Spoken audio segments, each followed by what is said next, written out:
સાબરકાંઠાના તલોદમાં ભોલેનાથ ડેરી પરથી 2500 કિલો ભેળસેળ યુક્ત માવો પકડાયો। હોંશે હોંશે માવો ખાતા લોકો સાવધાન થઈ જજો, નહીં તો બીમાર પડી શકો છો। સાબરકાંઠા જિલ્લાના તાલોદ તાલુકાના રોજડ ગામમાં આવેલી ભોલેનાથ ડેરી પર ફ્લાઇંગ સ્ક્વોડ દ્વારા ઓચિંતી તપાસ કરીને મોટી કાર્યવાહી કરવામાં આવી છે। તપાસમાં બહાર આવ્યું કે ડેરીમાં મોટા પાયે ભેળસેળવાળો માવો બનાવવામાં આવતો હતો।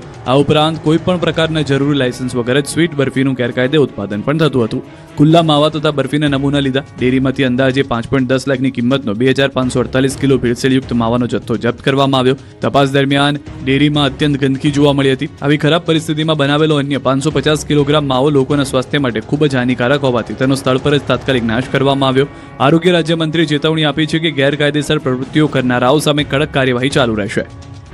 સમજો 2500 જેટલું પનીર પણ આરોગ્ય વિભાગે પકડ્યું છે ડુપ્લિકેટ અને બહુ ગંદી જગ્યામાં બનાવવા માટે। તો એમના પર એમની ડેરીનું લાયસન્સ રદ કરી દેવામાં આવ્યું છે અને આવા જ્યાં જ્યાં હશે ત્યાં અમારી ટીમ આજે સમગ્ર ગુજરાતની અંદર આવા તત્વોને શોધી રહી છે।